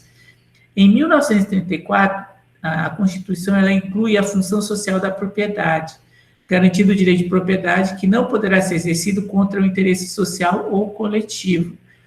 E aí você tem esse aspecto aqui, a desapropriação far-se-á mediante prévia e justa indenização. Isso é um conceito que se mantém. Nós temos em 1937, então você verifica, fazendo uma síntesezinha aqui, que todas as constituições, de uma certa forma, elas vêm tratando sobre a propriedade intelectual no Brasil.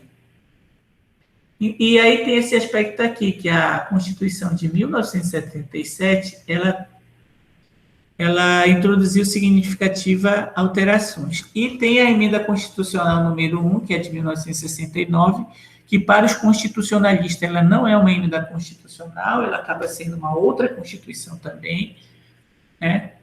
E aí nós temos, em 1970, a criação do Instituto Nacional de Propriedade Industrial, INPI.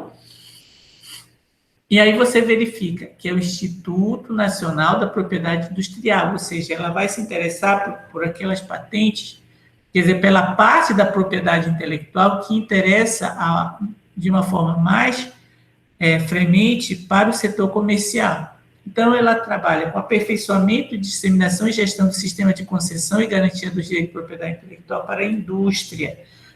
Aí trabalha com serviços, né, registro de marca, desenho industrial e tudo mais.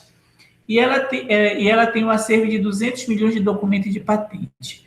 Se eu falar para vocês que quando eu comecei a trabalhar no museu em 2001, nós não tínhamos ainda uma base de dados do INPI no plano internacional. Então, o que foi feito? O INPI ele fez um acordo com a base de dados europeia e os documentos dele começaram a ser digitalizados e disponibilizados na base europeia.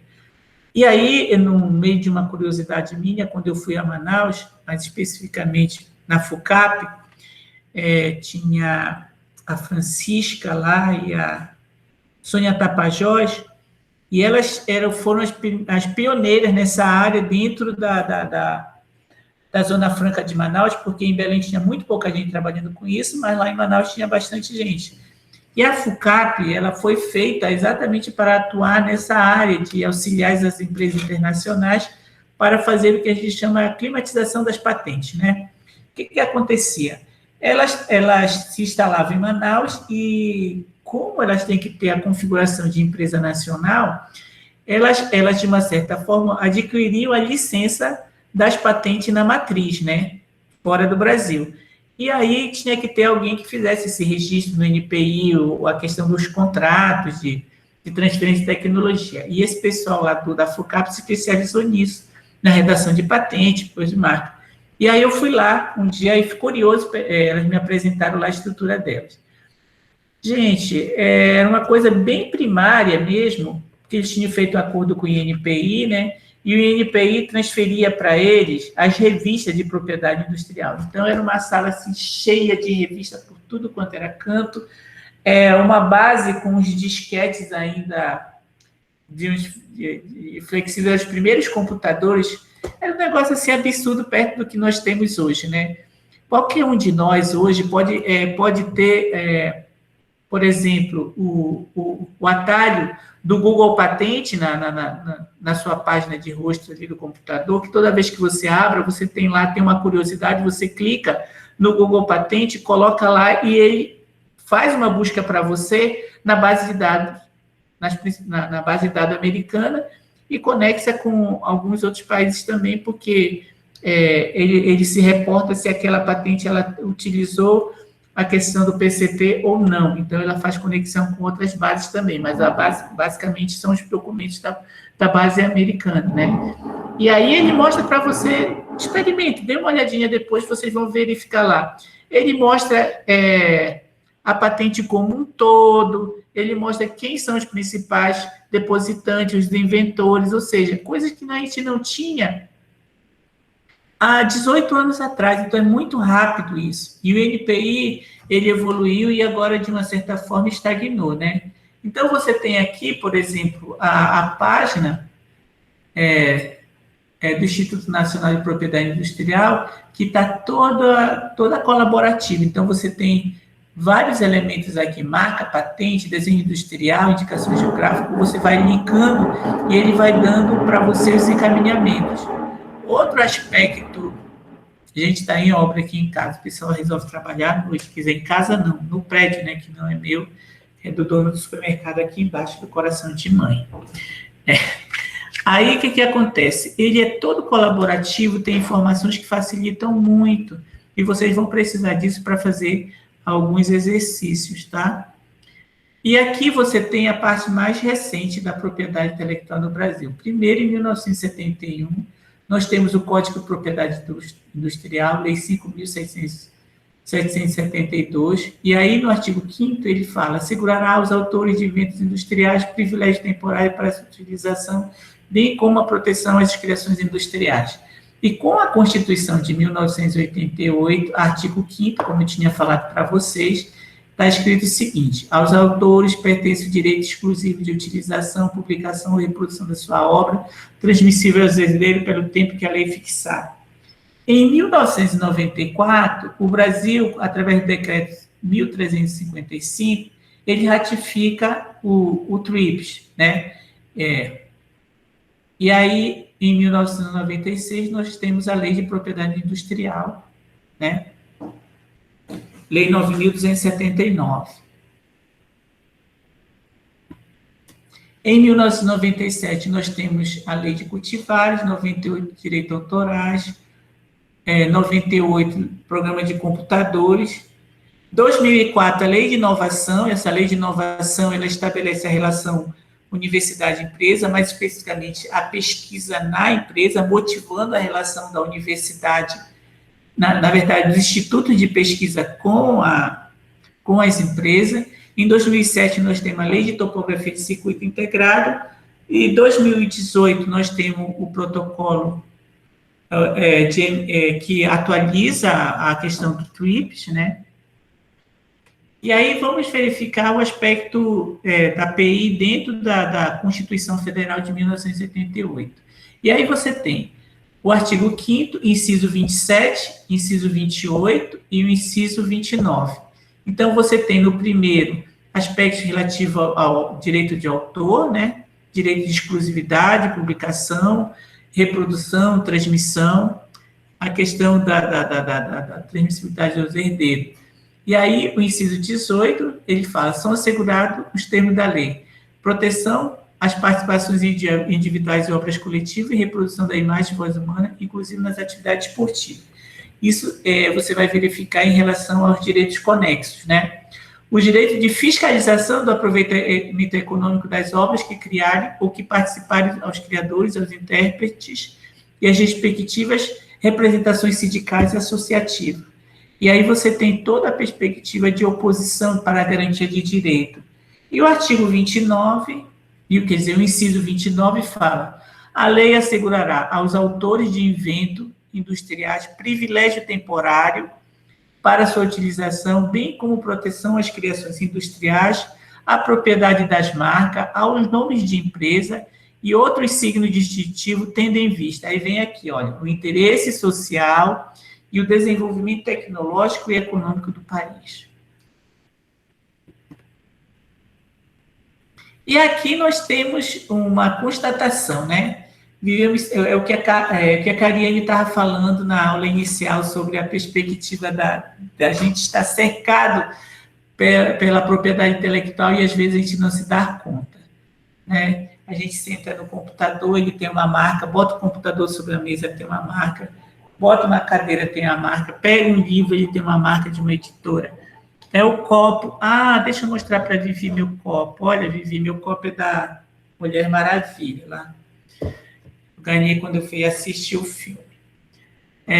Os direitos de propriedade intelectual, tá? Aqui, ó. A propriedade intelectual é um conjunto de princípios e regras que regulam a aquisição, o uso e a perda de direito relativo aos desenvolvimentos intelectuais, fruto da criatividade e inventividade humana.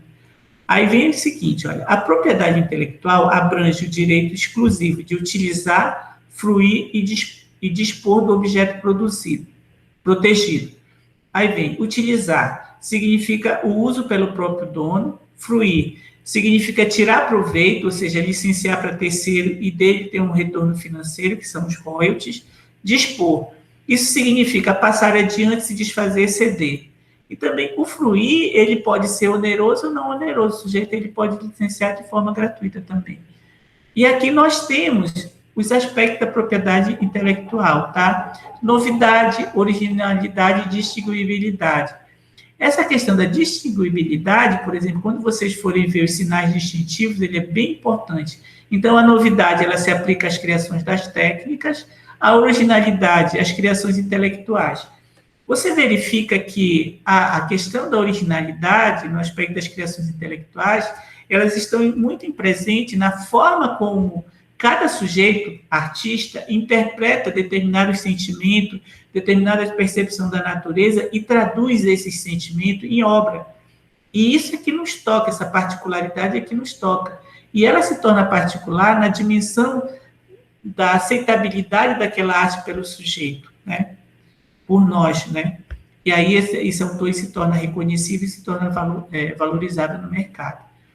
E aqui nós temos propriedade intelectual, patente, registro e certificado. Olha, marca, design, cultivar, indicações geográficas, topografia de computadores, circuito integrado, trade desk, segredo industrial. Tem invenções, modelo de utilidade, direito do autor, direito conexo, software, base de dados, informação não divulgada, dados que seriam segredos industriais, dados de provas. Então, você tem uma série de informações nesse sentido. E aí, o modelo de negócio, você pode estabelecer vários elementos da propriedade intelectual, né, dentro do seu modelo. Você pode criar sua empresa, ter um nome comercial. A partir do nome comercial, você estabelece a sua marca. A partir da marca, você estabelece a série de seus produtos e define a questão dos seus design. E dentro do design, você faz todo o processo de atualização dos seus produtos e a valorização estética dos seus produtos. E dentro dessa perspectiva, você vai acrescentando, né? Porque hoje você tem suportes de base virtuais, então você pode criar nome de domínio, que é um outro elemento de proteção também, e por aí vai. Então, você tem aqui 20 espécies de propriedade intelectual, tá? E aí você tem aqui, ó, a propriedade industrial se insere em ramo mais amplo do direito denominado propriedade intelectual. E aí você tem o direito autoral, a propriedade industrial e a proteção sui generis. Então, são os elementos que compõem a propriedade intelectual em si. A propriedade industrial é somente um desses ramos dentro da propriedade intelectual.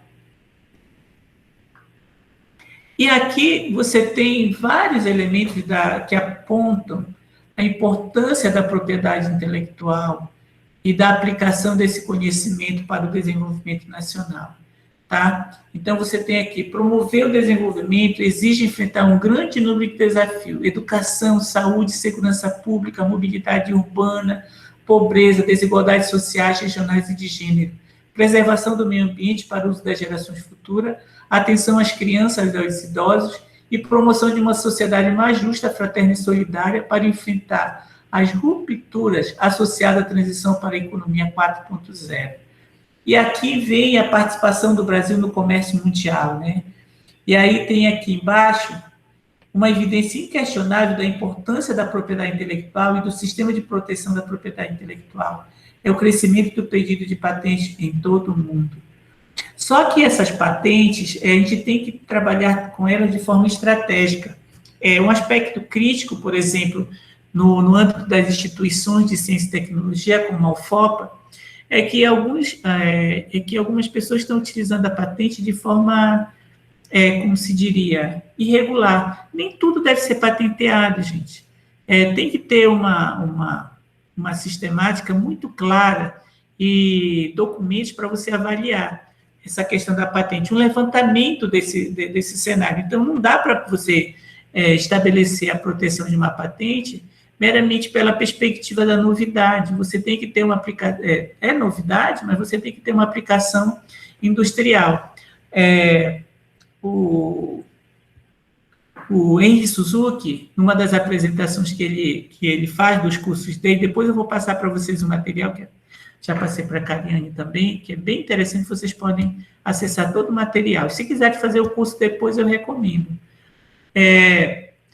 Ele mostra para a gente, por exemplo, algumas patentes assim absurdas, por exemplo, coleira para passear com cobra. Aí ele mostra que tem a patente, mas para que serve uma coleira para passear com cobra em termos de aspecto comercial? Aí ele prova que se você não souber utilizar bem o elemento da propriedade industrial como a patente, você torna simplesmente algo inútil, né? Aqui você tem marcas e produtos econômicos ao mundo, né? E aí você vai verificar as marcas de maior valor agregado no mundo e no Brasil, isso mais especificamente na aula 3, né? Você tem uma mudança, né, em relação à questão do mercado, né, do valor de ativos intangíveis em relação intangíveis como propriedade intelectual, e aí você tem hoje marca, royalties, reputação, cultura, talento e outros ativos intangíveis, né, e tem toda uma evolução. E antes você tinha terra, capital, maquinário, trabalhos imóveis, hoje, e outros que eram ativos intangíveis, ativos tangíveis. Então, olha só como acontece a inversão. 38% eram ativos intangíveis em 1982 e 62% ativos tangíveis. Já em 1992, já há uma mudança, de uma certa forma, bem acentuada. Os bens, os ativos intangíveis, eles cada vez mais passam a valer mais. Então, em 2000, os ativos tangíveis valiam 15%, enquanto os intangíveis, 85%. Então, é sensível à mudança, né, desse elemento. E aqui você tem o sistema de propriedade intelectual no Brasil, os atores e o usuário. Então, você tem Ministério da Ciência e Tecnologia, CTN-Bio, FINEP, CNPq e Unidade de Pesquisa e Organizações Sociais. Tem o Ministério da Economia, Instituto de Propriedade Industrial, Banco Nacional de Desenvolvimento, o Inmetro e a Câmara Brasileira de Exportação. Tem o Ministério da Saúde, a Anvisa, SUS, o MEC, CAPES, as universidades, os NITs, as fundações de apoio, o MAPA, a Embrapa, o Ministério da Defesa, Forças Armadas, ou seja, você tem a questão do cenário de quem está envolvido, ele é muito amplo, né? Aqui você tem o principal marco regulatório federal de propriedade intelectual no Brasil, tá? E aqui você tem um dos elementos fundamentais que torna significativo a questão de você trabalhar com a proteção, a formação de pessoas para a proteção da propriedade intelectual, para que você tenha, de uma certa forma, a possibilidade de fazer a transferência tecnológica. E a Lei de Inovação Tecnológica, 10.903 de 2004, ela traz essa perspectiva, né? Então, você vê os objetivos aqui, ó, estimular a criação de ambiente especializado e cooperativo de inovação, estimular a participação de instituições científicas e tecnológicas, CT, no processo de inovação, estimular a inovação nas empresas, estimular o inventor independente, estimular a criação de fundos, os MDEVs, né? Fundos de investimento para inovação. E aí vem estabelecer diretrizes, regras e parâmetros para gestão, proteção, compartilhamento, licenciamento, percebimento de receita e titularidade da propriedade intelectual nas ICTs públicas. Esse aspecto aqui, que para nós só surge em 2004, você vai verificar na década de 80, acho que 82, a lei Bayh-Dole Act, né, dos Estados Unidos, que transfere para as universidades e para os institutos de pesquisa os resultados de alguns investimentos feitos pelos Estados Unidos para que eles tenham acesso a usufruto dessa propriedade intelectual. E esse modelo é que, de uma certa forma, se transformou em onda e contaminou o mundo todo de lá para cá. Então, você vê que não é tão distante assim esse boom da inovação tecnológica envolvendo as estruturas públicas, porque o modelo americano era muito fixado na indústria e não na iniciativa pública. Aqui você tem a Lei 13.243, novo marco legal da ciência, tecnologia e inovação, altera a Lei de Inovação e mais oito normativos correlatos. O que acontece? Você criou a Lei de Inovação, mas tinha outros marcos legais conexos a ela que, de uma certa forma, impedia que ela pudesse agir na sua plenitude. Então, foi feito um grupo de estudo, do qual o Fortec participou, né? O GESIL, que hoje coordena o Fórum Nacional, foi a pessoa que esteve à frente desse grupo pelo Fortec.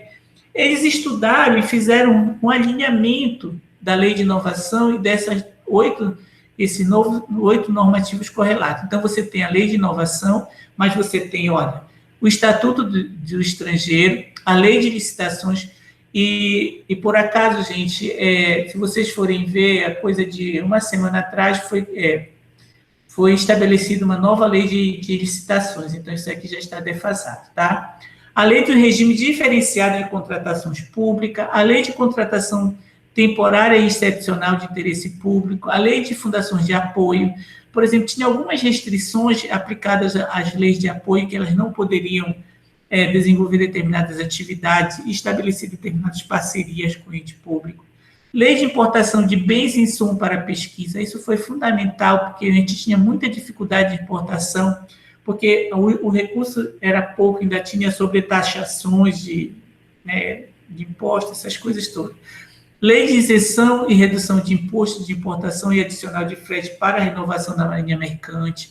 Lei do plano de carreira do magistério superior e outra no próprio contexto do projeto de lei. Então, eles harmonizaram, foi preciso modificar alguns artigos dessa lei para que elas pudessem conversar com a lei de inovação, tá?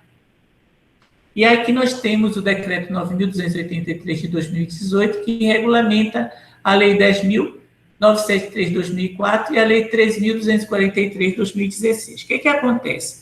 Esse decreto, a partir da criação da lei 13.243 de 2016, que é exatamente essa aqui, que faz esse alinhamento aqui, tá? E para alterar alguns artigos, alguns parágrafos, aí faz um regulamento só para as duas, tá?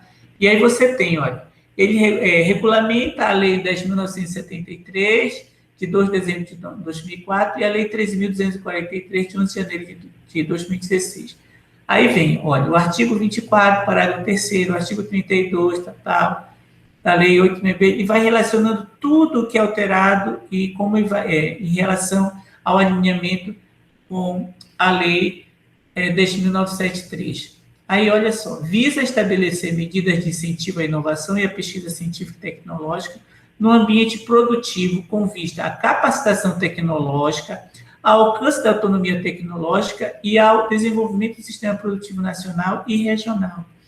Essa mudança aqui, se você for ver, ela acontece aqui em relação às leis ordinárias, mas também você vai verificar que foi alterado até a Constituição, tá? E nós temos aqui uma discussão sobre o sistema de inovação, a definição do sistema de inovação, que é o cenário onde vai se inserir o agente o aluno, a pessoa que passou como aluno pelo Profinit e se transformou num profissional. O sistema de inovação é definido como uma rede de organizações e instituições do setor público e privado e as relações entre eles, cujas atividades e iniciativas de interação importam modificação e difundem novas tecnologias. Aí nós temos sistemas nacionais, regionais ou locais de inovação, que são essencialmente delineados em uma base espacial, assumindo que elas são, em grande parte, determinadas por organizações e instituições caracterizadas por uma determinada esfera territorial e de influência e interação, tá? E aqui nós temos esses documentos aqui que estabelecem a nossa estratégia nacional, tá? Nós temos a Estratégia Nacional de Ciência, Tecnologia e Inovação e temos essa esse trabalho da Marina Mazzucato e Caetano Pena, que faz uma avaliação do Sistema Nacional de Inovação. A Mariana Mazzucato, ela é hoje a principal referência quando se trata de sistema de inovação, porque a perspectiva dela é discutir o sistema de inovação a partir da realidade de cada país e do que ele tem de melhor em termos do plano internacional, sem perder aquela dimensão de que ele não precisa se concentrar só no que ele faz de melhor, porque alguns estudos, por conta do Brasil ser um país em que se deu bem no agronegócio, algumas pessoas acham que o Brasil tem que se tornar especialista em agronegócio. Isso não é uma realidade, entendeu? Porque senão a gente se torna muito dependente nas outras áreas. Então, tem uma síntese aqui. O estudo sobre o sistema de inovação brasileiro, com subsídio para desenvolver e monitorar uma política de inovação estratégica. O estudo se baseia na identificação dos pontos fortes do sistema nacional e de inovação para apresentar proposições para que superem suas fragilidades. Sugere iniciativas políticas que permitam que o sistema nacional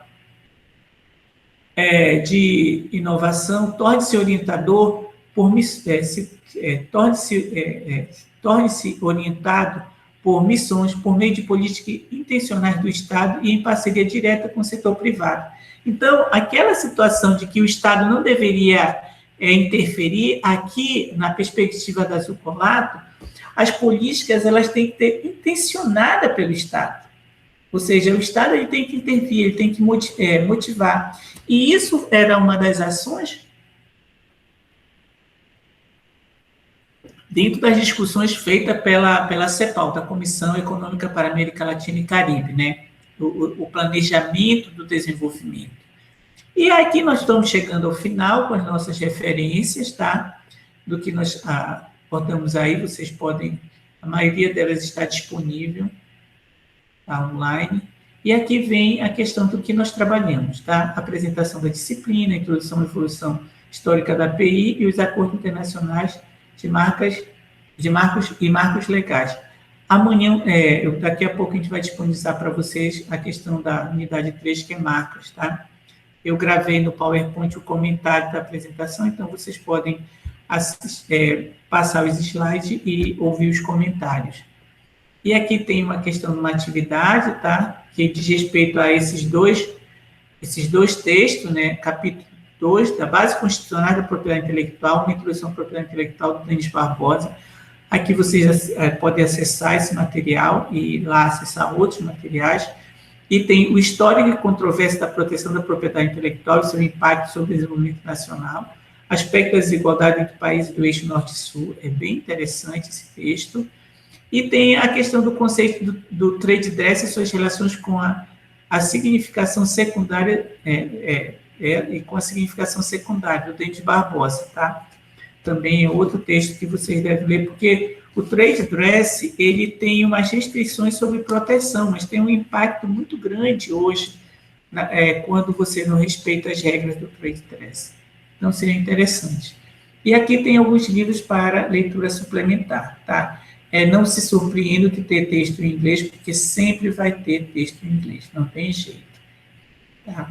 É necessário que vocês comecem a exercitar, porque quem quiser ir para o doutorado, só vai para o doutorado se souber minimamente ler em inglês. Por incrível que pareça, você às vezes tem que ler um texto de inglês de sexta para sábado para apresentar um trabalho lá pelas 8 horas. Então, vai se acostumando. E aqui tem algumas atividades, né, vídeos sobre propriedade intelectual e ética para assistir e refletir. É fundamental algumas questões da propriedade intelectual e ética, principalmente no campo da biotecnologia, viu, gente? E da função social da propriedade intelectual também.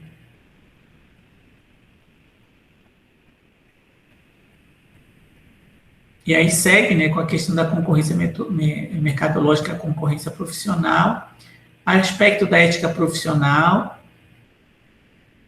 e só.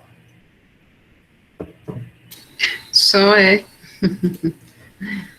Estou tomando uma aguinha aqui, que a garganta já